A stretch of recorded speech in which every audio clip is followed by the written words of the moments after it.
Good afternoon. On behalf of the program in Judaic Studies and with thanks to the Elga Stulman Fund in Judaic Studies, it's my very great pleasure to introduce Bernadette J. Bruton, the Robert and Myra Kraft and Jacob Hyatt Professor of Christian Studies, Professor of Women's Studies, Professor of Classics Emerita, and the Director of the Feminist Sexual Ethics Project at Brandeis University. Professor Bruton is the author of a number of important books and many articles and essays in English and German. Among her most celebrated and influential works are her monographs, Women Leaders in the Ancient Synagogue, Inscriptional Evidence, and Background Issues, published by Brown Judaic Studies in 1982, and Love Between Women, Early Christian Responses to Female Homoeroticism, published by the University of Chicago Press in 1996. The former work has had a momentous impact on how we scholars think about gender and leadership in ancient Judaism, and is still widely cited even after almost 40 years in print. The latter work won a number of awards and quickly established Bernadette as the world's leading authority on female homoeroticism in the ancient world. Bernadette is the recipient of a number of prestigious fellowships, including a MacArthur, an NEH, and a Fulbright, as well as several Ford Foundation grants. She has also received an honorary doctorate from the University of Bern in Switzerland. The title of her lecture today is Did Women Marry Other Women in the Roman World? Jewish and Christian Sources. Please join me in welcoming Bernadette Bruton to Brown.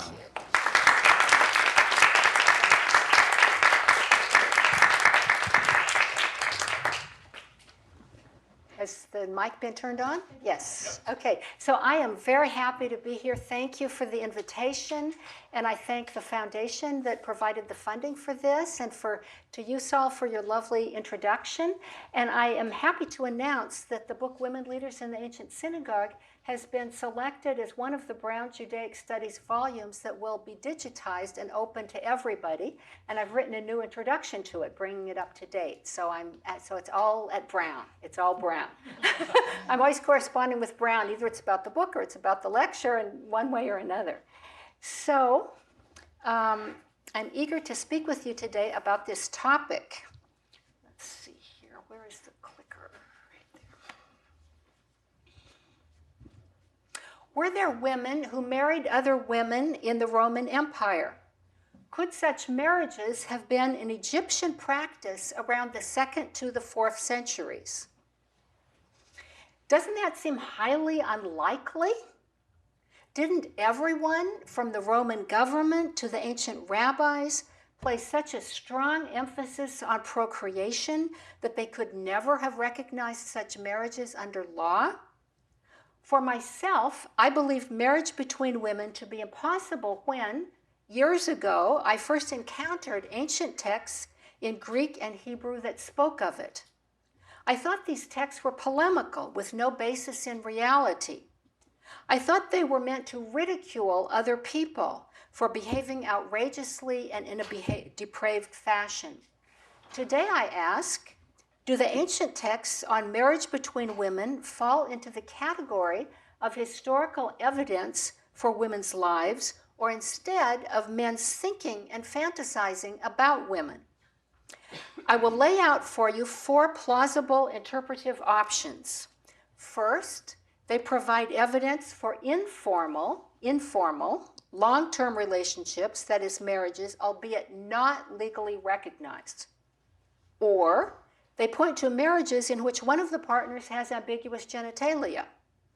Or they provide a very early precedent for the Sudanese, Kenyan, Cameroonian, and Nigerian, and Tanzanian actually also, economic social institution of woman-woman marriage, which does not imply a sexual relationship. Or these texts could envision an alternative dystopian universe or be pure polemics.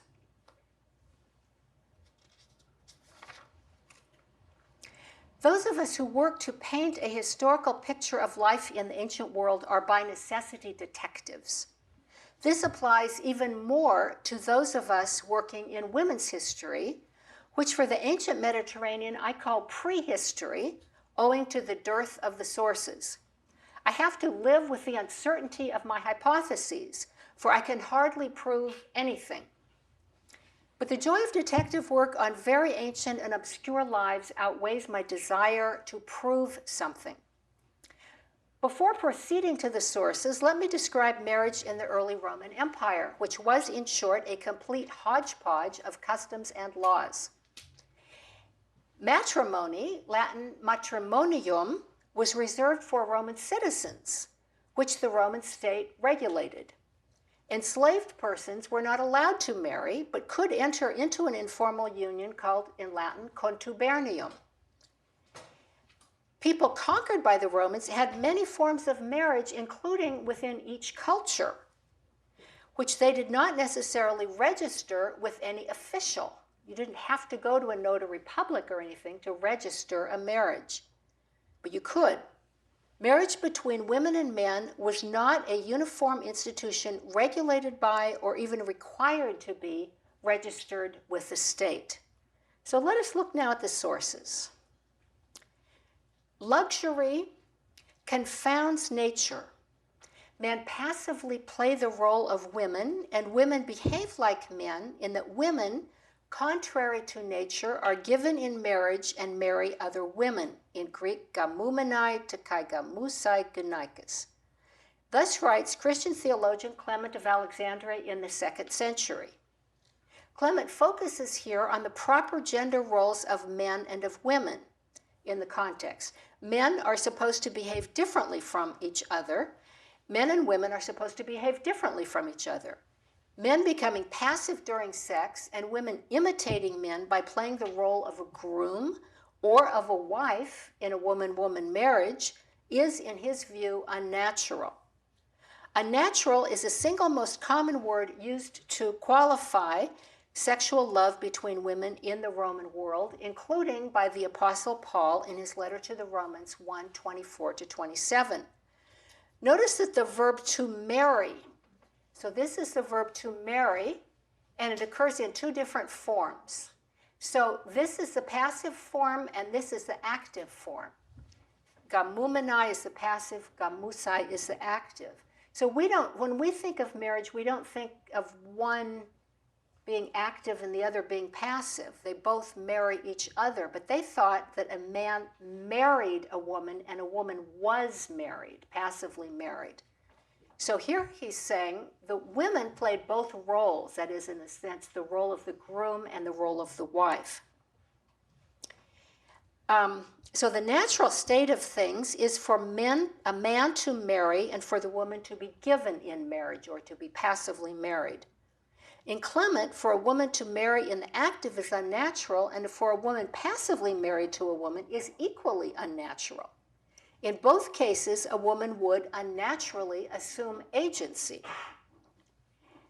So now to the 4 options. I'll speak first about that first option of informal relationships that they called marriage. In my book, Love Between Women, Early Christian Responses to Female Homoeroticism, I suggested, on the basis of Clement and several other sources from the early Roman Empire and of one contemporaneous rabbinic source, that some women conceptualize their relationship with another woman as a marriage. As expected, this has drawn some positive and some critical responses. That would be what you would expect if you say something like that. Classicists Alan Cameron and Roger Bagnall each wrote an article disputing my conclusions. As I go through these ancient sources with you, I will respond to their criticisms and review new ancient evidence that has come to light since the publication of Love Between Women. Classicist Alan Cameron questioned my interpretation of Clement, this passage in front of you, arguing that the gam, the G-A-M root, in the Greek text that I cite can mean something other than marriage, namely to have sex, especially of the licentious or shameful variety. In response, while Cameron plausibly showed that gameo, etc., can mean simply sex and not marriage, he did not prove that it cannot mean marriage in the text that I discussed. He concedes that gameo in Clement can mean to marry, but he cites other examples in which it can simply mean to have sex. His argument for it meaning something other than sex here is, and I quote him, "Why repeat the verb in both passive and active? His point must be that some women play the husband and some the wife in these unions," close quote. I agree with Cameron that the active and passive forms of the verb refer to different roles, but active and passive are the foundational categories for both sex and marriage in the ancient Mediterranean. Clement surely knew that Emperor Nero, 37 to 68, had publicly celebrated marriages to other males. In one, Nero was the groom, while in at least one other ceremony, he was the bride, complete with veil. And Clement may well have heard of other aristocratic men who celebrated marriages to other males. In ancient astrology, you didn't think I was going to talk about astrology right after that, but here it is. Many aspects of one's life are determined by the configuration of the planets under which one is conceived or born. Erotic inclination is one such aspect. Ancient astrology does not represent an arcane field, but rather broader cultural views that Christians and Jews may well have shared. In the same city as Clement, Alexandria in Egypt, and during the same century, the 2nd century CE, astronomer and astrologer Ptolemy of Alexandria discusses women who, by virtue of the constellations under which they are conceived or born, are oriented toward other women. I quote now, "The women lust for unnatural sexual relations, cast inviting glances of the eye, and are called tribades." Now, I've not translated that word. The singular would be tribas, T-R-I-B-A-S, as you see on the screen, for they play the active role with women and perform male functions. If the planet Venus enters a masculine sign of the zodiac, they do this in secret. But if Mars does as well, they live openly. And I quote again, "Sometimes they refer to the women with whom they are on such terms as though they were actually their legal wives," as though they were actually their legal wives. It doesn't say they are their legal wives, as though they were actually their legal wives. Nomimai hosper gunaikos. Tribades here play the active role. Cameron's critique is, if these marriages could be compared to marriages, they were obviously not marriages, close quote. That is, Cameron is not claiming that legal wives does not mean legal wives, but rather that they were not actually legal wives. I am not arguing that they were legal wives either, but rather that some women may have conceptualized their relationships that way. An early 5th century astrological work by Hephaestion of Thebes replicates the reference to lawful wives, which shows that it continued to be known and circulated. Clement of Alexandria knew, or likely knew, of Ptolemy because they were both leading intellectuals in Alexandria in the 2nd century. And Clement went to the library a great deal and cites numerous books in his own writings. He actually cites 1,000 different works. So he really was at that library. We do not know if the early rabbis knew Ptolemy of Alexandria or Hephaestion of Thebes, but we do know that they knew astrology, and they may have known of these traditions. Let me now explain what the Greek term tribas can mean. Number one, a woman who has sex with a woman, or number two, a woman who penetrates women, boys, and girls, perhaps with the physical means to do so, for example, with ambiguous genitalia. Or number three, a woman who prefers female partners to male ones. I will come back to these meanings. My proposal that some women may have been in long-term relationships with other women, relationships that they viewed as marriages, elicited, as I mentioned, both agreement and disagreement. So classicist Alan Cameron, whom I have just mentioned, questions my interpretation and writes that my case for marriage between women, and I quote him, rests essentially on 4 Greek texts.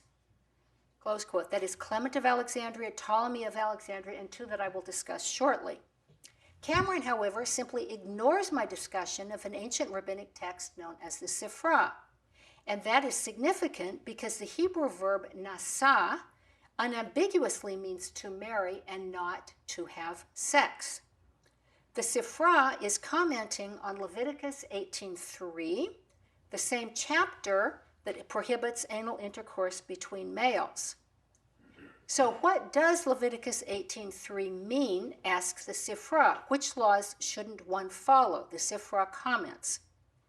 Or, you shall not do as they do in the land of Egypt. So that's Leviticus 18:3. You shall not do as they do in the land of Egypt, where you lived, or of the land of Canaan, to which I am taking you. You shall not walk in their statutes. So what does this mean? So the Sifra says, the Sifra on this passage, the ancient rabbinic commentary on this passage says, or you shall not do as they do in the land of Egypt, and you shall not do as they do in the land of Canaan. Quotation of Leviticus 18:3. One could interpret it as meaning that they may not build buildings or plant plants like them. So what you shall not do, like you shall not do what? Not build Egyptian-style buildings or Egyptian-style farms. Therefore, Scripture teaches, you shall not walk in their statutes. Leviticus 18:3. And what did they do? A man married a man, and a woman, and a woman married a woman and her daughter, and a woman was married to two men. End quote. In rabbinic law, the verb nasa, which I've given you here, a man married, signifies change in legal status. This does not mean that the rabbis recognize the marriages that they list here. In fact, the point is that they do not. Rather, they present persons in such marriages as brazen in their flouting of the law. Angela J. Ricchetti, in the most detailed and astute study to date of this passage and its afterlife, argues that the Sifra, and I quote, describes not a sexual violation but a subversion of the ideal social order, not a matter of private identity but of public identity and communal status. Marriage is a legal and hence at least semi-public status, close quote. Similarly, Michael Satlow, of course of Brown University, writes, one can only, and I quote, one can only guess at the reason for this inclusion of a prohibition of female homoerotic marriage. It is possible, so I filled in of a prohibition of female homoerotic marriage. It is possible that the evocation of the marital relationship indicates a strong disapproval or even fear of the rejection of men and of the family ideal.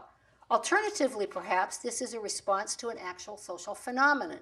In either case, it should be noted that this is a condemnation not of homoerotic sex acts, but of marriage, which he emphasizes. This passage does not explicitly comment upon female homoerotic sex acts. End quote. Ricchetti, Satlow, Lalif Klinman, whom I will discuss shortly, and I agree that the Sifra prohibits marriages between women in an important text that Cameron did not examine. Now, of course, like other highly developed legal systems, rabbinic law utilizes hypotheticals. And the forms of marriage mentioned here may be purely hypothetical. Eusebius of Caesarea, circa 265 to 340, echoes the rabbinic construal in his interpretation of Leviticus 18:3, and thereby makes it more likely that the earlier authors who used the GAM root were also writing about marriage. Eusebius apparently spoke with a rabbi.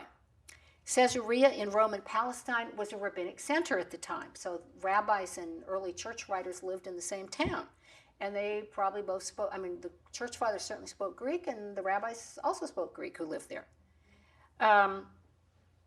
Eusebius discusses the depths of evil to which humanity had fallen under the sway of evil spirits, including cannibalism and incest.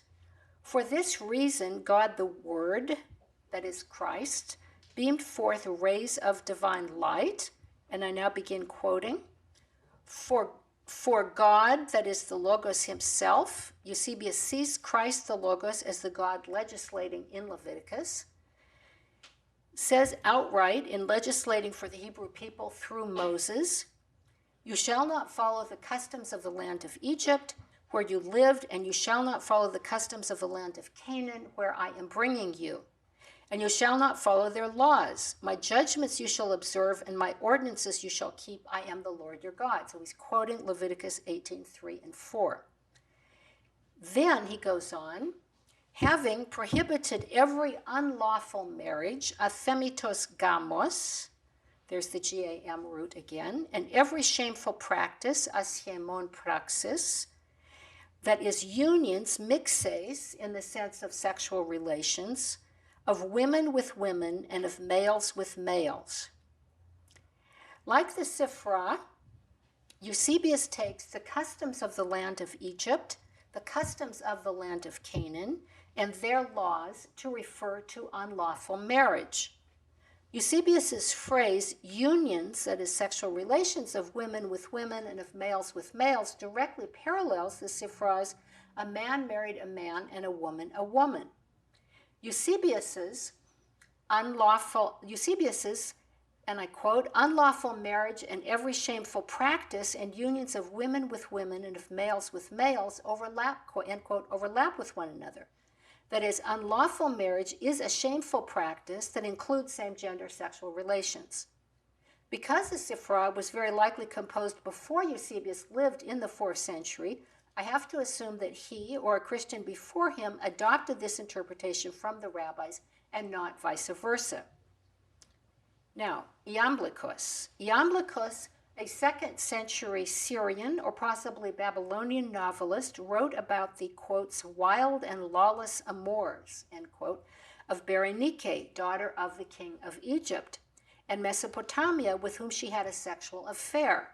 Mesopotamia sunaginato, so that is to be together in a sexual sense. Cameron and I agree up to this point. We also agree that the phrase for the marriage of Mesopotamia is ambiguous, gamus Mesopotamias he Berenike poietai, which could either mean Berenike married Mesopotamia or Berenike held the wedding feast for Mesopotamia. So we don't know. 2nd century satirist Lucian of Samosata, in his Dialogues of the Courtesans 5, describes how 2 wealthy women, Megilla and Demonassa, hire a courtesan named Leina and try to persuade her to participate in a threesome, which prospect Leina does not even understand and about which she is then horribly ashamed. Both of the women kiss Leina, quotes, like men. Megilla, who defines herself as Megillos, underscores that he was born just like other women, but that he has the mind and desires and everything else as a man. He says that he married Gegameka, the same gam root, G-A-M, Demonassa a long time ago, and that Demonassa is my wife, M-A-Gune. Cameron argues that gameho here does not mean to marry, but rather to play the male sexual role, and that Leina can hardly grasp how they have sex together and would, and I quote, only be further confused by talk of marriage between women. That is possible, but when we are certainly not talking about legally recognized marriage. Cameron stresses that Megilla, Megillos, and Demonassa, end quotes, are, in quotes, evidently not in an exclusive monogamous relationship, close quotes, because they're trying to get Leina to party with them. Obviously, but perhaps Cameron's understanding of marriage is too limited for this satirical work. The dialogue is about male voyeurism and features anxiety about wealthy women not under male control. The question is, which specter did the verb gameo and the term my wife, emegune, raise? That of women assuming a male sexual role, or of women who tried to make their relationship ape that of respectable society? Both seem possible. Ultimately, however, Cameron agrees with me that some female couples lived openly. With reference to Ptolemy's statement that some refer to their partners as if they're lawful wives, and that was a quote, he writes, and I quote, "There can be little doubt that female couples who openly lived together were a not uncommon feature of the observant Ptolemy's everyday world," close quote. Notice that Ptolemy and Clement and Hephaestion of Thebes were from Egypt, and that the character Berenike, who passionately loved Mesopotamia in the novel, was the daughter of the king of Egypt. Thus, when the Sifra and Eusebius defined marriage between women as epitomizing the depravities of the Canaanites and the Egyptians, this charge may well have had special resonance and could indicate that Jewish and Christian leaders were responding to a phenomenon that had gained sufficient visibility to trouble them. That is, there may have been a geographical connection, such as if one were to say, "You shall not do as they do in the land of San Francisco, you shall not do as they do in the land of Berkeley." We would get a connection. An additional relevant text from Egypt has emerged. In a private letter dated around 250 to 275, so the 3rd century, concerning business matters common in Egyptian papyrus letters, a woman named Paitous writes to her daughter Didyme. Paitous states, so the mother Paitous states, and I quote here, "You wrote to me, your wife in your name, and I sold the wine at twice what I bought it for," close quote. The editors write, "He Gunes," and I quote, "He Gunesu," that is your wife, seems an unavoidable reading. Though the letter is to a woman, the writer must be thinking of her husband. Close quotes. Papyrologist Roger Bagnall argues that that your wife in your name is an error. Paitous' letter to Didyme is one of 2 letters to her on the same sheet of papyrus. A man named Pantous wrote the other letter. He argues, so Bagnall argues, that taking the word gune as designating a woman whom Didyme called wife is unlikely because, number one, in Roman Egypt, private letters are restrained with respect to sex and affection, in part because others might well read the letter. And 2, this is a business letter with only a few personal greetings.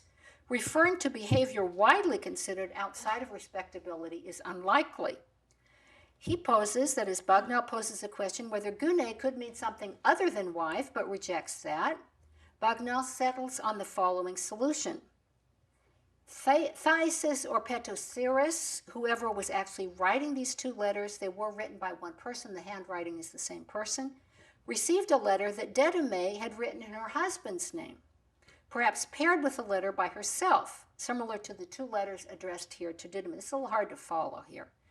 And I quote from Bagnall, "Responding, the writer addresses the letter to Didyme, but drifts into actually thinking of her husband, in whose name the previous letter was written. He was, after all, the supposed author, and probably the business being discussed here was in the letter written in his name. He can then refer to Didyme as your wife because he is thinking of her husband as the addressee." End of the Bagnall quotation. In whichever way one assesses the original editors and Bagnall's solution elegant, it is not. Bagnall makes a number of assumptions here. 1, that the person doing the writing was a man. 2, that Didyme has a husband. 3, that the hypothetical husband wrote the previous letter. And 4, that the writer of this letter is quite absent-minded and only a few lines into a letter to Didyme confuses her with a man. In response to Bagnall's plausible argument that papyrus letters avoid references to affection and would be very unlikely to mention something so unrespectable in a business letter, perhaps this letter points to pockets of tolerance. We know, for example, of Greek love spells found in Egypt during the time of the Roman Empire, in which women seek to attract a woman to themselves and men try to obtain the love of a man. In sum, in this first interpretive option, adult women found a way to live together in a long-term relationship that they privately called a marriage, and a few people around them accepted the arrangement, maybe just 3. I'm not arguing for widespread toleration. The sources that I have shown you cluster around Egypt in the 2nd to the 3rd or 4th centuries. Perhaps Egypt was a place, and those few centuries a time, in which rare cases of such an arrangement were known. I'm not sick. It's a different kind of thing, so you don't have to worry. The limits of this interpretation are that I posit here a social practice that seems to run counter to all else that we know about marriage in this period.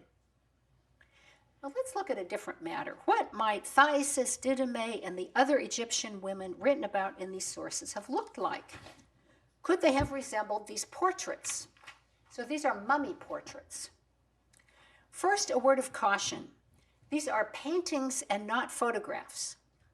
They are representations that surely contain some idealization. Nevertheless, they are Egyptian and do represent some aspects of what was likely Egyptian women's appearance. Unlike classical Greek statues, which are highly idealized, these Roman period mummy portraits show individualized features. You can see that the two women don't look the same, and other mummy portraits that we have also show individualized features, which is comparable to Roman busts that show the particularities of each person's face.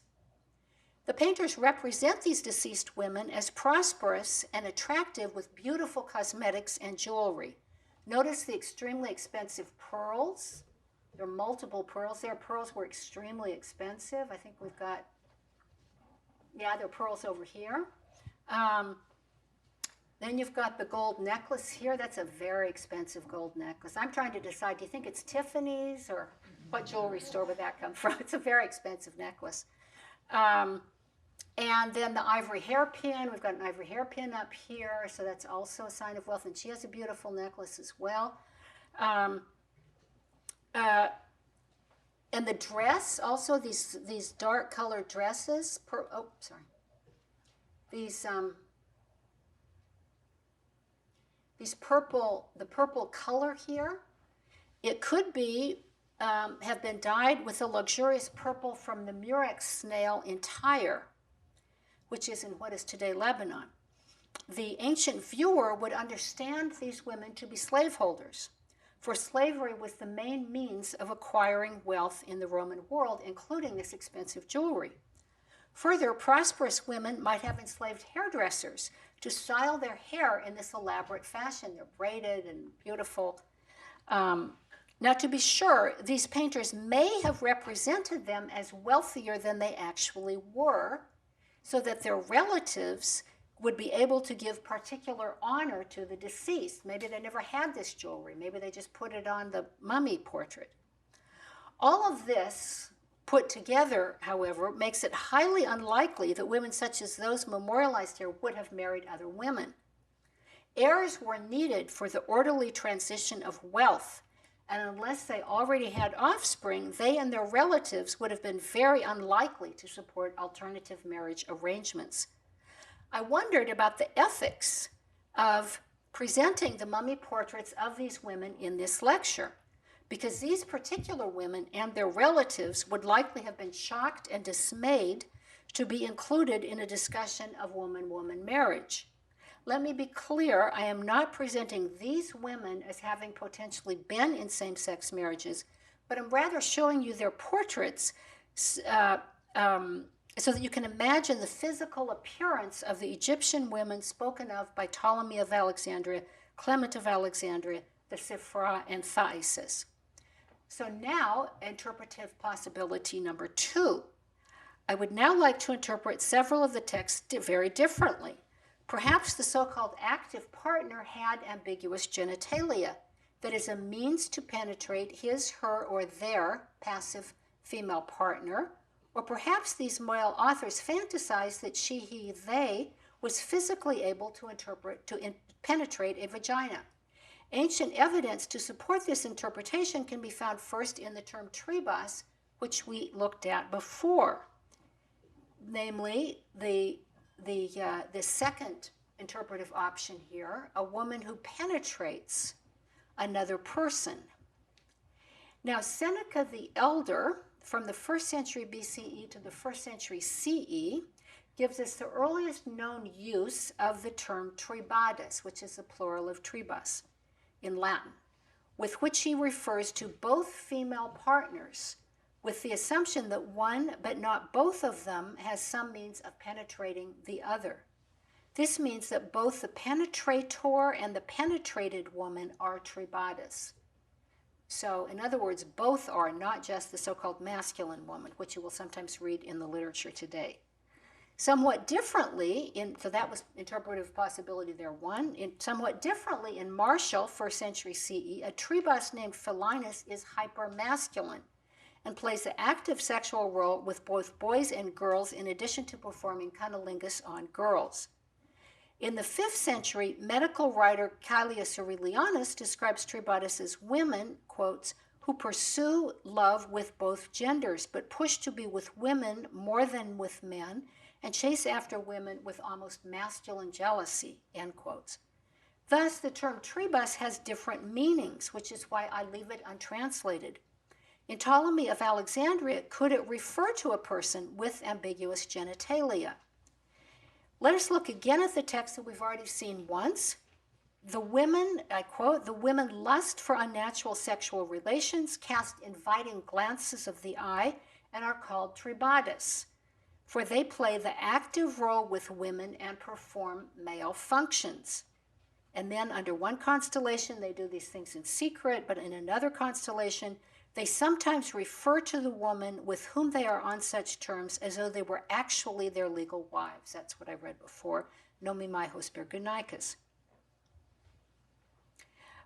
In Ptolemy's astrology, I should go back to that, excuse me. In Ptolemy's astrology, castrated men, sterile women, and persons with no aperture are conceived or born under the same configuration.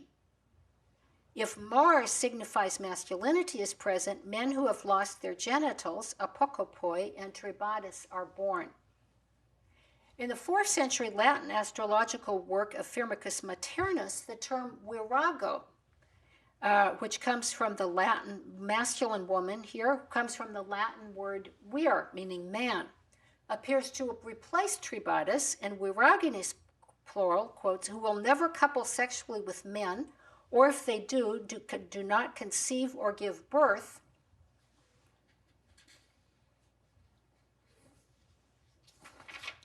are placed parallel with eunuchs, with a slight change in the configuration of the planets under which one is conceived or born. Hermaphrodites, apparently persons with both a fully formed vagina and penis, will be born. I now see the configuration of tribatus or viraginis, eunuchs, and hermaphrodites in a new light.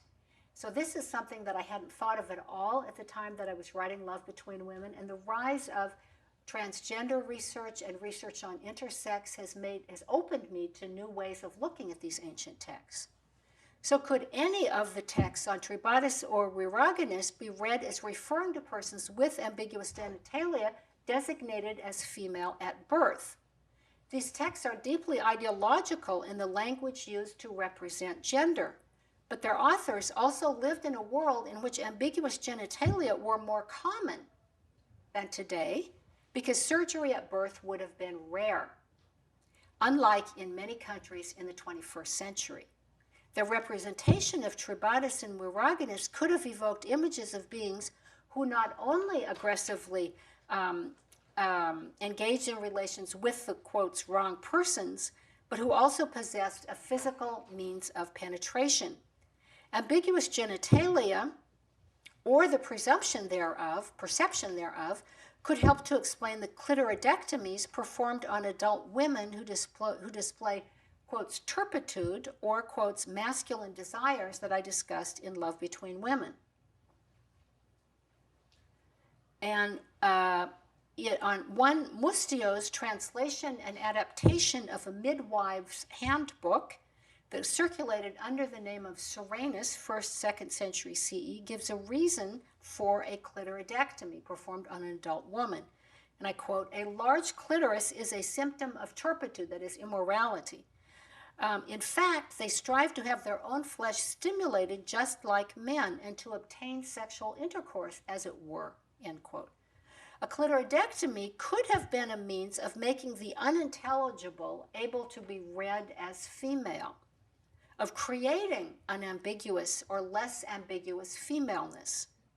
Some reviewers of my book, Love Between Women, ignored my discussion of the clitoridectomy performed on adult women or simply stated that it was irrelevant to the topic.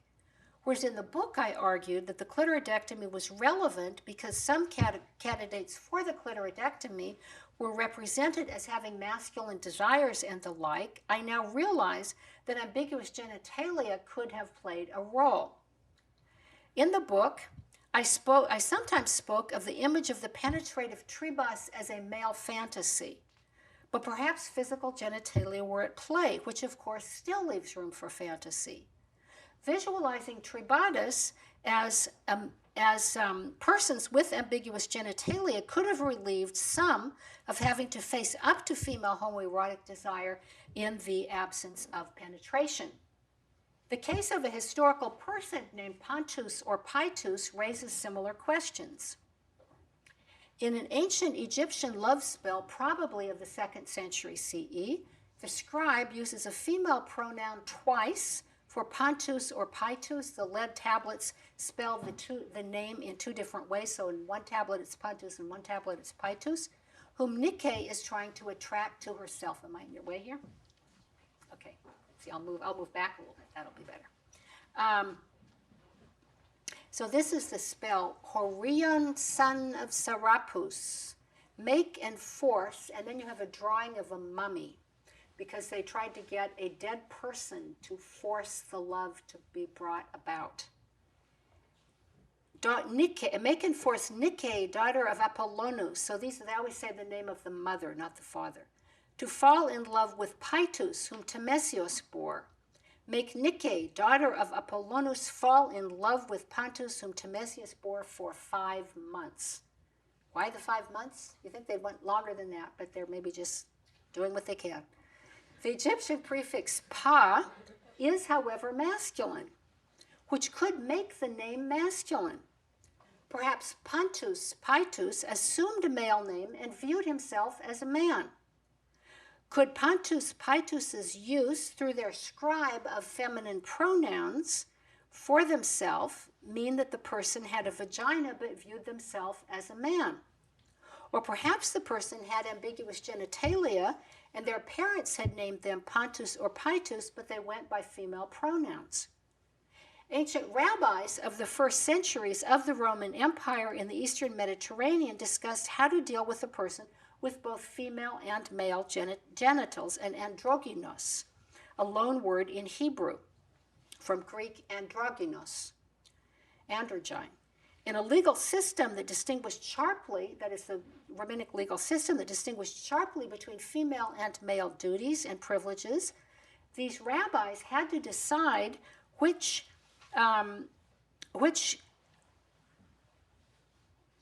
commandments were incumbent on an androgynos, who had both male and female genitalia. Among other things, these rabbis stated that an androgynous was in some ways like men, in some ways like women, and in some ways like both, and in some ways like neither. And they elucidate those. So, like men, the androgynous took a wife but was not taken as a wife. So here again we have that active and passive form. As in Greek, the Hebrew uses a verb nasa for the active, for the male role of marrying, and in the passive for the female role of being married.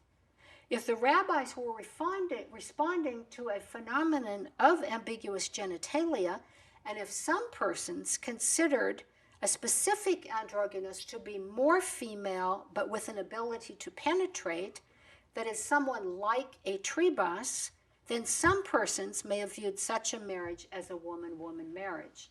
Do people follow that last argument? Mostly. Yeah, mostly. We can ask questions afterwards. The Roman law, but the point here is that the rabbis present the androgynous as clear, totally male, totally female. But in nature, it's not clear. It's not always clear. And so what would my question is, what would the rabbis have done with somebody who seemed to be more feminine but also had male genitalia and could penetrate? Where would they fit them in? And maybe they fit them into the androgynous, who then was supposed to marry a woman. The Roman law contemporaneous with the early rabbis discusses persons with ambiguous genitalia under the hermaphrodite category, hermaphroditos. Jurist Ulpian, 2nd, 3rd century CE, writes, and I quote, "Question, with whom is a hermaphrodite comparable? I think each one should be ascribed to that sex which is prevalent in his or her makeup." So in other words, they've got a gray area, close quotes. So when the androgynous is fully female and fully male, so whereas the androgynous, according to the rabbis, is fully female and fully male, but we know that the biology would have been more complicated than that, the hermaphrodite in Roman law may be more female or more male. So in this Roman legal categorization, a tribus with the physical means to penetrate might have been a subcategory of hermaphrodite. Although ancient Roman law does not address whom a hermaphrodite may marry, if we follow Ulpian's logic, if the male sex is prevalent, then he may only marry a woman, and if the female sex is more prevalent, she may marry only a man. Now I'm speculating there, but I'm drawing it from the legal description of Ulpian. So to summarize my second interpretive option, ambiguous genitalia. In astrology, a tribus appears to be a woman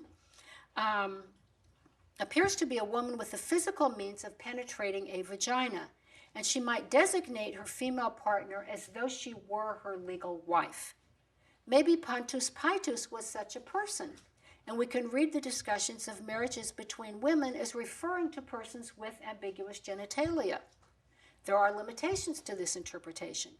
Ptolemy and Lucian of Samosata lend themselves well to the ambiguous genitalia interpretation, and Paitous could be writing to a daughter with ambiguous genitalia who has married a wife.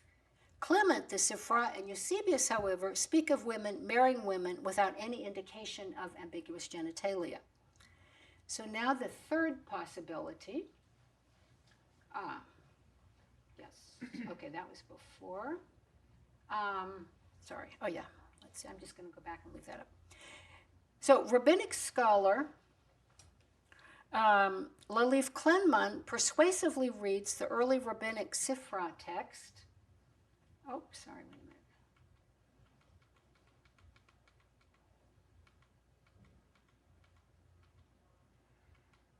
There. Persuasively reads the early rabbinic Siphra text as representing the kind of dystopian science fiction of view of the other, here the Canaanites and the Egyptians, as not following the binary legal system of the ancient rabbis. She argues that the rabbis of this passage create a parallel universe. This projected universe is partly like the rabbis' own. Marriage exists as a legal institution and sex is regulated and orderly.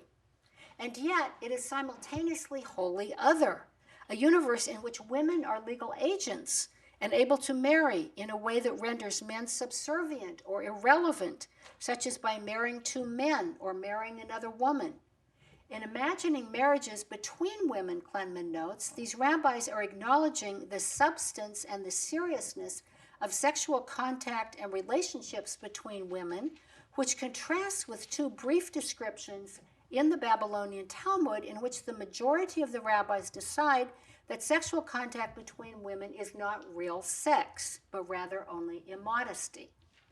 The rabbis are not, she argues, interested in marriage between women per se, but are instead working to expand the list of prohibited sexual relations, arayot, found in Leviticus 18 and 20, to include explicitly marriage between women, which implies sexual relations between women, and marriage between a woman and two men. No longer non-existent or uncontemplated, a marriage between women is thereby brought into the familiar realm of the Levitical prohibition, says Klenman. Several aspects of the text and of early rabbinic practices support Klenman's position. The Canaanites and the Egyptians, who ostensibly practice marriage between women, are the near other for the rabbis. Marriage between women undercuts such major rabbinic principles as the asymmetrical nature of marriage, women's highly prescribed capacity for legal action, and the centrality of men to marriage and life. and the rabbis engage in hypotheticals. Clement, however, so focuses solely on the text of the Sifra. Had she considered the other sources, she might have considered other interpretive possibilities. Just as one can plausibly argue that for the Sifra, marriage between women represents a dystopian alternative universe, so also can one view Clement of Alexandria in this way.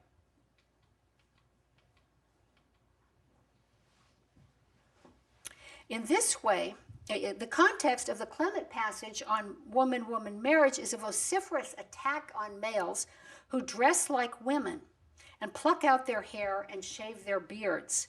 He speaks of males who wear cosmetics, jewelry, and delicate clothing, and he reviles prostitutes, both male and female. Contrary to nature, the women become masculine by either taking the active or the passive role in a marriage to a woman, and the men become effeminate. And I quote, "He who denies his masculinity in broad daylight will certainly prove himself to be a woman at night," close quote. Such other ancient writers as Jewish philosopher Philo of Alexandria or Christian Tertullian of Carthage similarly conjure up horrifying images of males depilating their hair and wearing makeup, jewelry, and soft clothing. So perhaps Clement's charge that women played the role of the husband or of the wife in marriages to other women is simply part of a broader dystopian view of the debauched other. This interpretation would also work with Cameron's construal of gameo and gameomai as simply meaning to have sex with, rather than to marry and to be married, because for Clement, both marriage between women and sex between women would epitomize the urban world about which he is warning his readers. Whether the dystopian interpretation would work for any of the other ancient sources, however, is less clear. Perhaps De Monassa and Megillos in Lucian of Samosata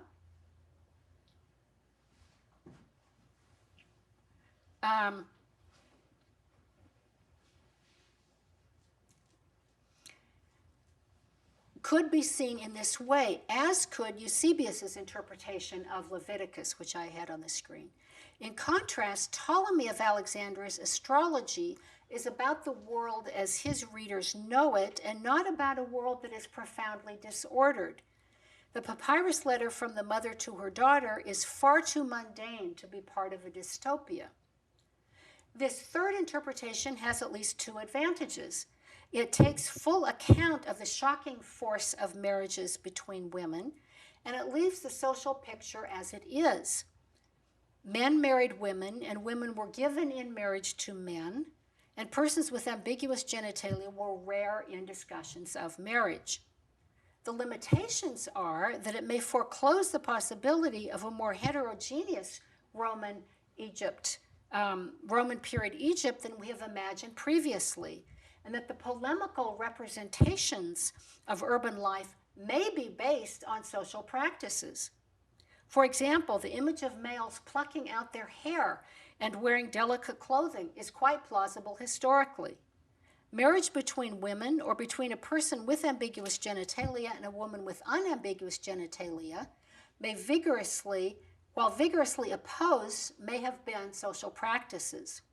So now to the fourth interpretive possibility. Might we read any of the ancient Egyptian sources as the earliest evidence for woman-woman marriage as it is currently practiced among the Kikuyu, the Nandi, the Kalenjin, the Gusii, the Kamba of Kenya, the Kuria of Kenya and Tanzania, the Dinka and the Nuer of South Sudan, and the Igbo, Fon, and Calaban of Nigeria? Scholars have generally viewed these forms of woman-woman marriage as social and economic arrangements that did not imply sexual contact between the women or definitely excluded it. In woman-woman marriage, one of the women pays a dowry for the purpose of marrying the other woman, and one or both may derive economic and social benefits from the marriage.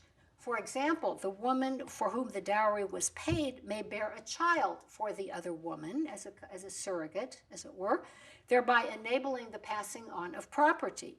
In multiple legal cases, the Kenyan courts have recognized woman-woman marriage as a social and economic institution. Judges have enumerated features of such a marriage. According to one judge, and I quote, "It has an inherently social functionality, and it entails no connotation of sexual partnership," close quote. Whether or not any women in such marriages ever engage in sexual contact with their partners, we simply cannot know. But this judge and the others in this culture certainly claim that sex is not involved. Affection and sometimes sharing a bed, however, are reported. For example, in a 2011 legal case concerning the Nandi ethnicity, the brother of the father of the new wife reported on the 2006 wedding ceremony over which he presided. Each of the two women affirmed that she loved the other, and the older woman paid a dowry and stated that the younger woman would inherit from her. A judge recognized the woman-woman marriage and the younger woman's right to inherit, referring to the 2010 Kenyan Constitution's Article 11.1, which states, and I quote, "The Constitution recognizes culture as the foundation of the nation," close quote. In short, this cultural practice is well established within Kenyan society. According to the view of most researchers, and it seems of some courts, woman-woman marriage is mainly functional, bringing socio-economic benefits to both women. In interviews with Kenyan Gikuyu women, however, Warimu Ngairuya Njambi and William E. O'Brien observed complex reasons for entering into such marriages. They may have done so for social and economic reasons, but also for political or personal ones. Some women described strong emotional bonds to each other, and more than one expressed appreciation for not being dominated by a man in their marriage. If we read any of these ancient sources as involving something like contemporary woman-woman marriage, the women in such marriages could fit seamlessly into their culture.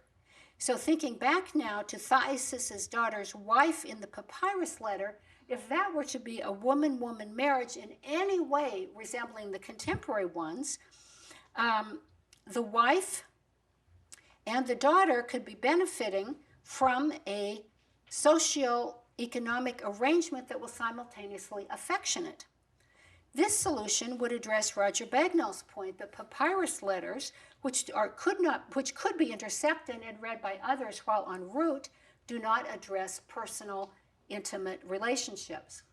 Even if Paitous' letter to her daughter Didyme were referring to a type of woman-woman marriage quite different from contemporary Sudanese, Kenyan, Cameroonian, Tanzanian, and Nigerian ones, it may refer to some type of culturally acceptable alternative marriage arrangement otherwise unknown to us. So it opens up an interpretive possibility. This fourth interpretation avoids the shock of positing a sexual marriage without the procreation generally seen as essential to marriages in the Mediterranean world in the Roman period. The limitations are that most of the sources imply a sexual marriage between women, and that Clement of Alexandria, the Sifra, and Eusebius themselves express strong disapproval, one might say shock, at the possibility of marriages between women. Furthermore, contemporary woman-woman marriages exist in regions other than Egypt, but not to my knowledge in Egypt itself, and we do not have evidence for their extreme antiquity. Nevertheless, the contemporary phenomenon helps to sensitize the interpreter to potentially new meanings to the ancient sources. I hope to see continuing research on this and also on woman-woman marriage in centuries and locations not discussed here. Such research might give rise to new questions to pose of the ancient texts, taking full account of historical differences. For example, Sharon Marcus documents and discusses contractual marriage between English women in the 19th century. So now to my conclusion.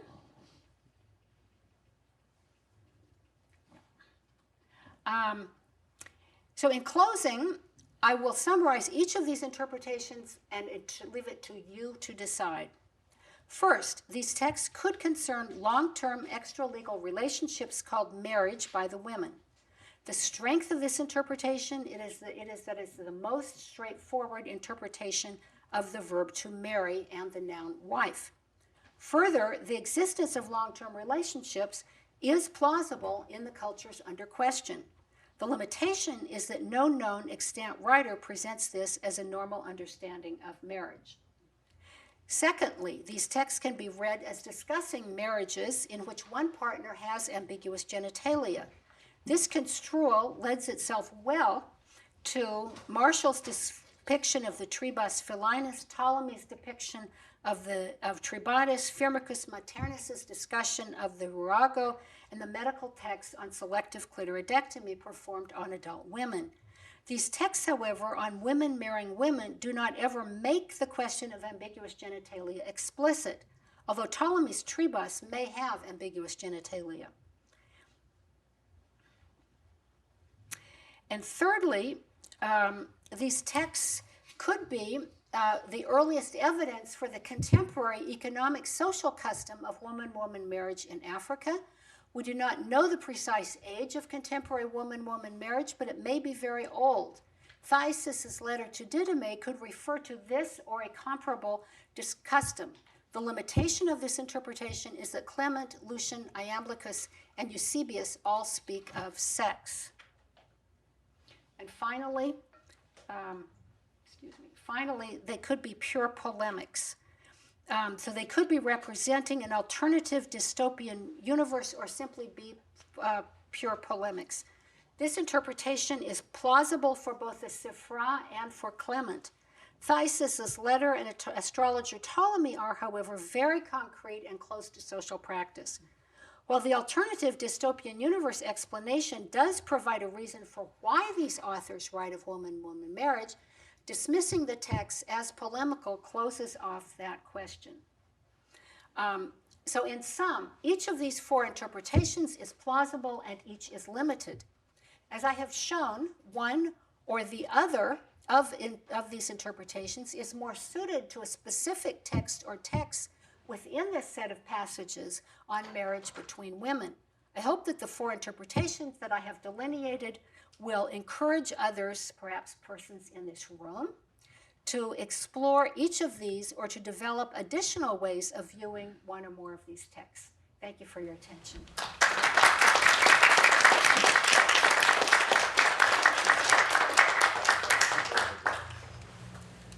We have time for questions, comments, reactions.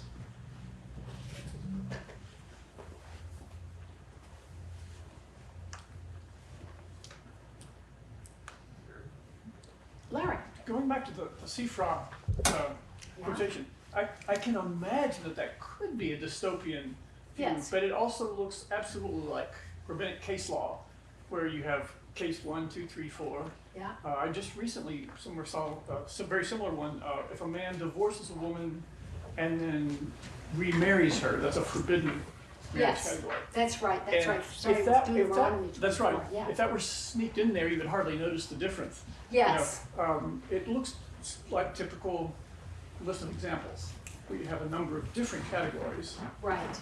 all of which are equally forbidden. Right. Right. So I can imagine that it could be imaginatively creating the other, but it just looks so typical. It looks so unrhetorical. Looks so unrhetorical to you. Yeah. Yeah. What do other people think? What do you think? Why call on people? It's awful. Which one did you find most persuasive, or did you find more than one persuasive? I actually found more than one persuasive. It felt to me that a lot of these authors have different answers to your questions in mind, and it felt as you went through that, like, especially because the pros and cons were so convincing, that some authors fit into certain categories and others into others. It felt as if each of them were answering a different question rather Yes. than answering the same sort of possibility. Yes. Yes, we'll use this. Okay, use mics. Sure. We'll do that. Okay. Yes. Thank you. Thank you. You listened very carefully. I'm grateful for that. There's no such thing as a stupid question, you know.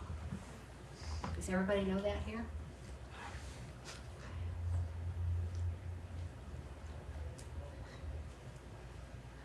Please. Yeah, let's get the microphone.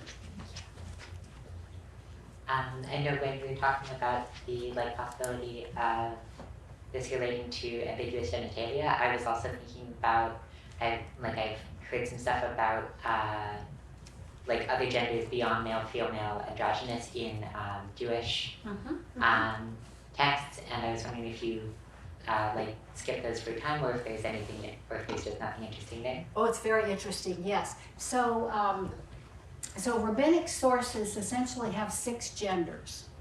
They have male and female. They have Saris, who is apparently a eunuch, and an Ilonit, who is a woman who has something different about her body and is sterile. And you have the Tumtum, who has no aperture, so you can't see the genitalia at all, and the Androgynous, who has both female and male fully. So they're aware of a spectrum, and they write about each of those.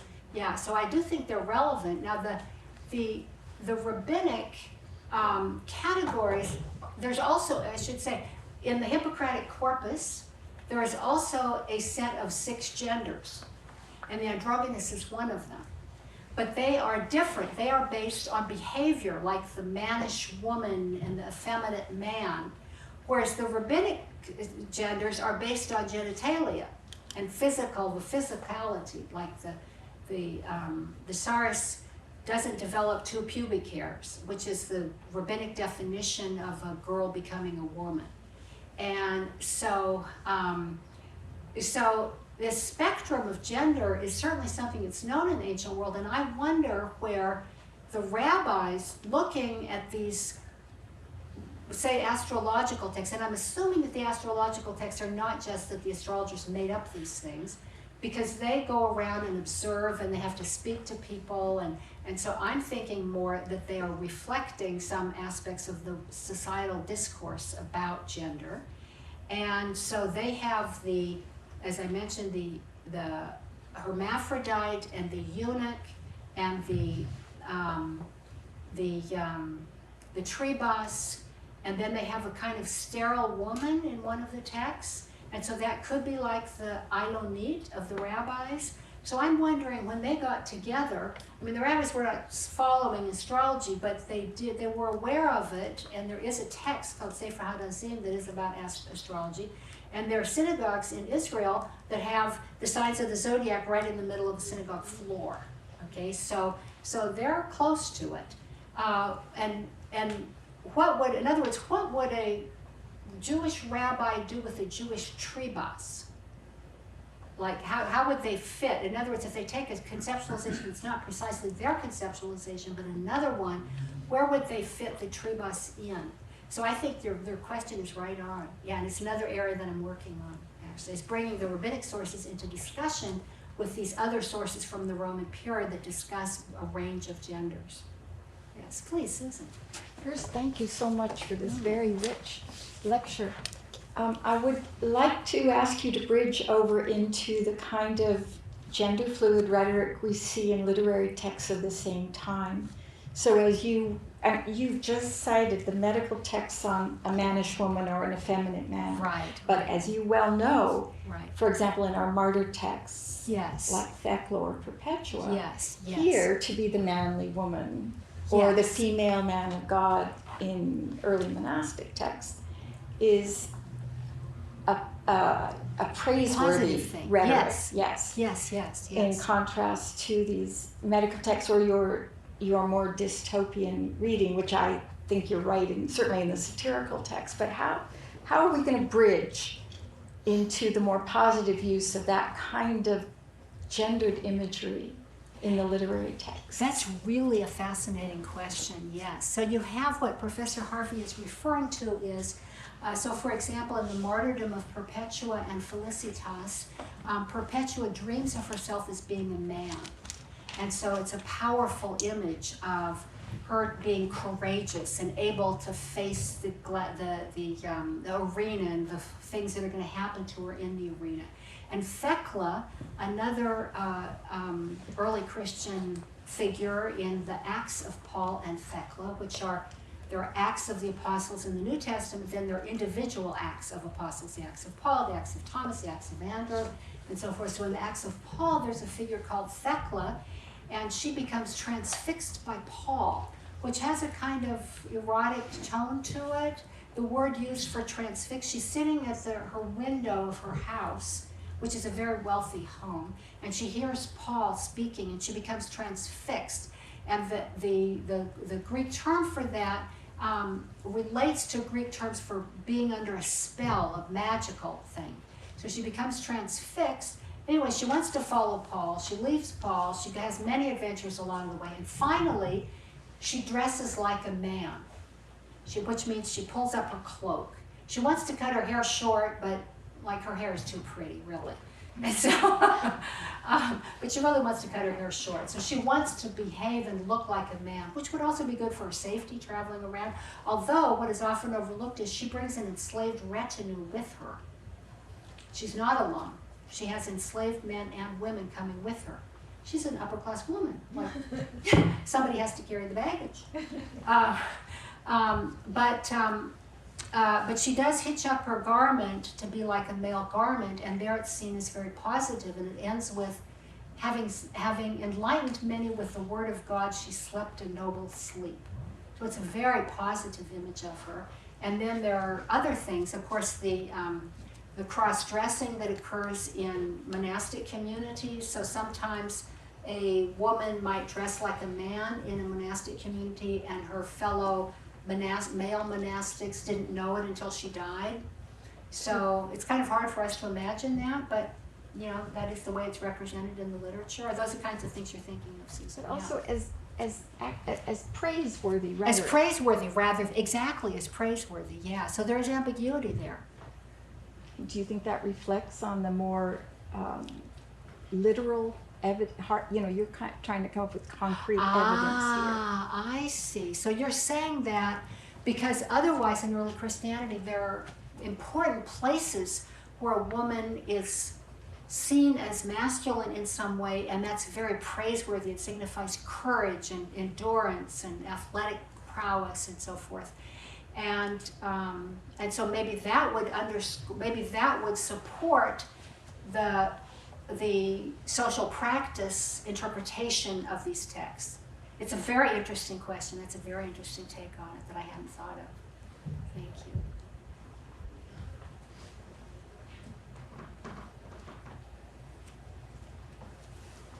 I'm going to look around until I see a raised eyebrow or somebody thinking something. Or everybody will now go placid on their faces, so they don't see a raised eyebrow and I'll call on them. Now this gentleman in the back, you look like you have something to say.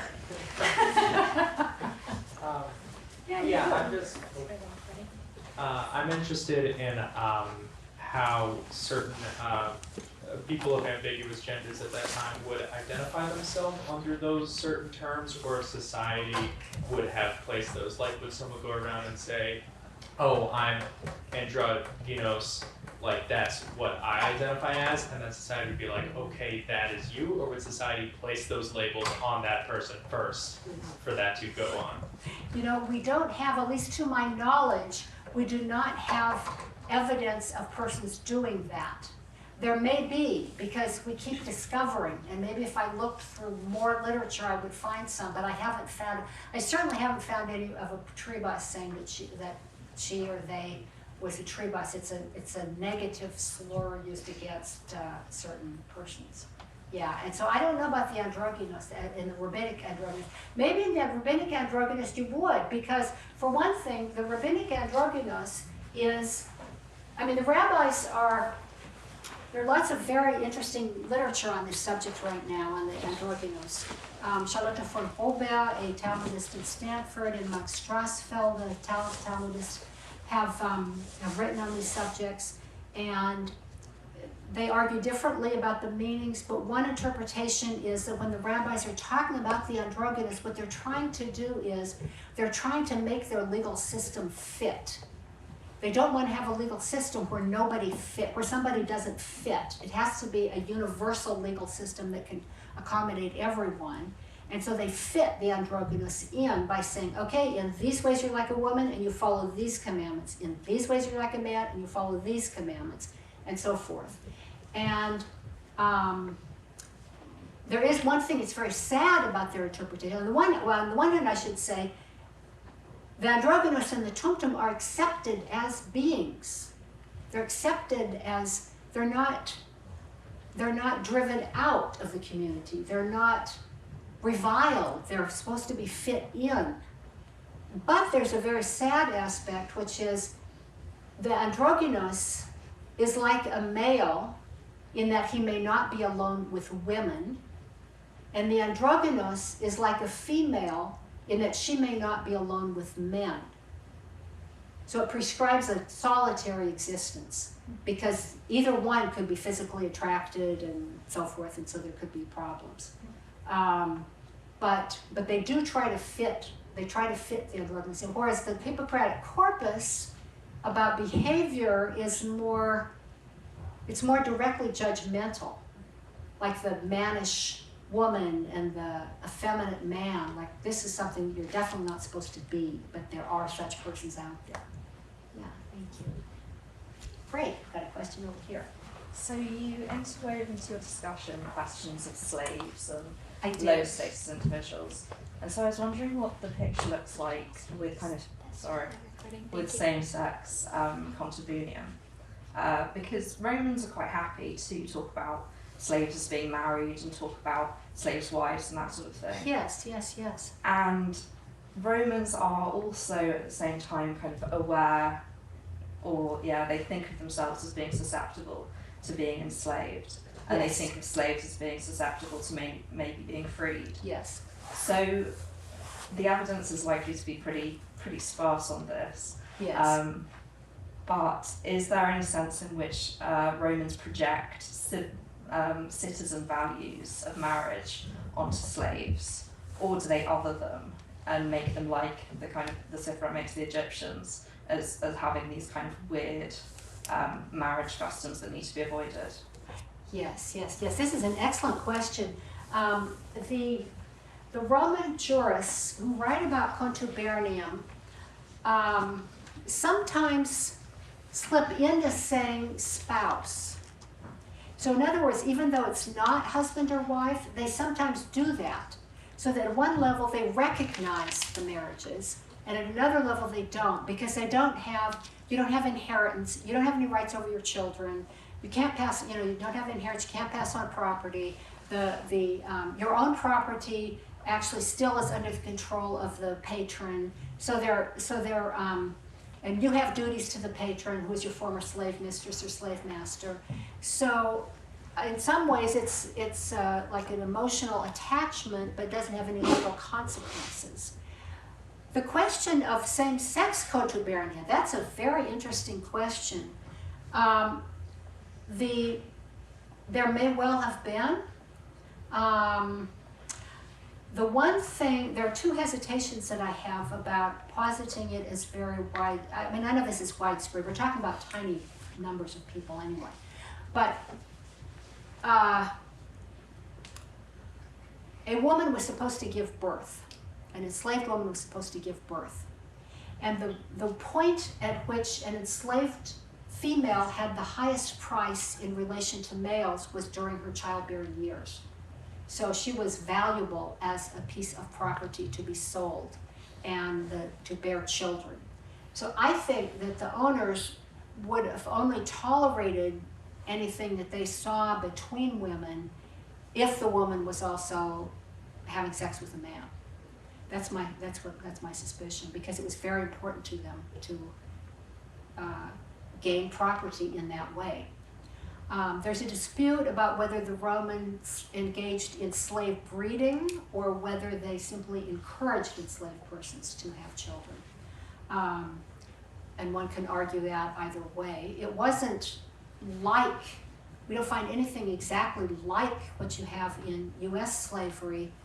For example, in, I want to say Virginia, there were plantations where the crop of the plantation was babies to be sold downriver, to be sold to the south.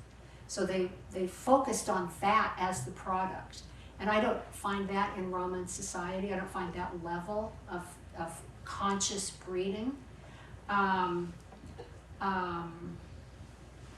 see, I have another question. Oh, also, with respect to the partners choosing their own, if we're talking about a woman and a man now in slavery, a person choosing their own partner could be seen as very problematic for the owner. So, for example, a Christian writer of the 4th century, Basil of Caesarea, writes that there are enslaved women who bring outrage upon the household through their secret marriages.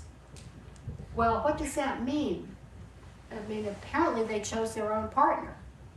And that's the infraction. They chose their own partner. They're not supposed to be able to choose their own partner. The master's supposed to approve of everything that goes on. So those are some of the pieces I put into the pot for that discussion. Yeah. But maybe somebody finds something and you write me and I will quote you in the footnote, or I will encourage you to write your own article and I will cite your article. Maybe you'll write a term paper. Maybe you'll, do something else. Yeah.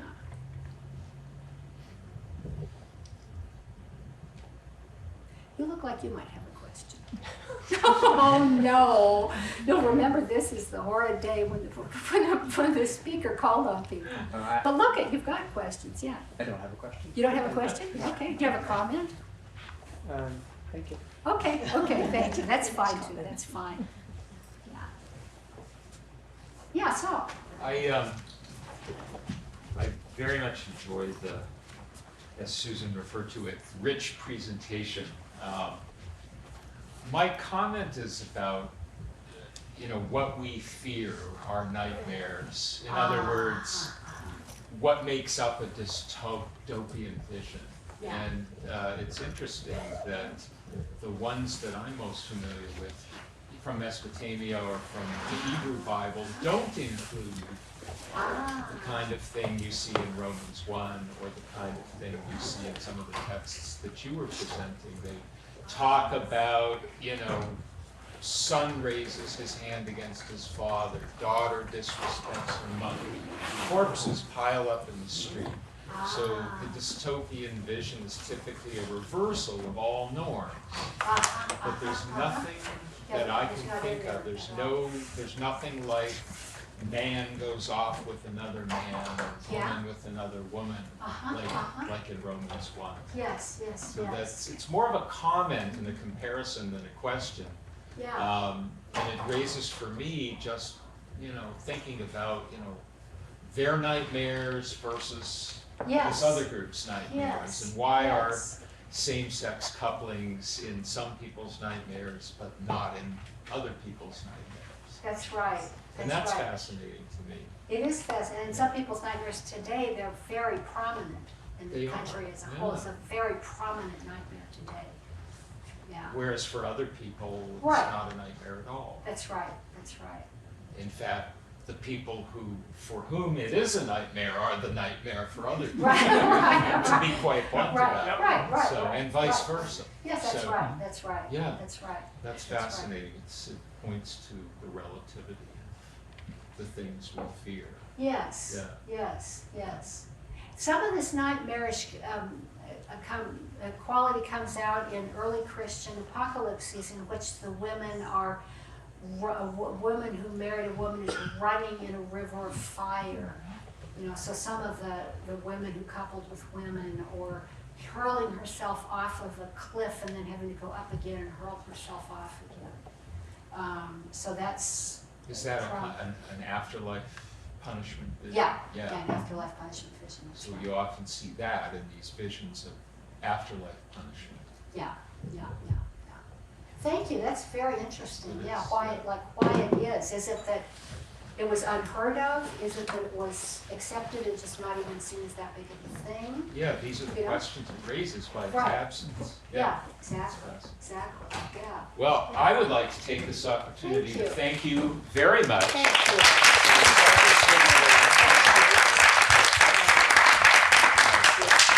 You were a wonderful audience, including tell the people who had to leave early also. You were a wonderful audience. Thank you. We're so attentive. It was a lot to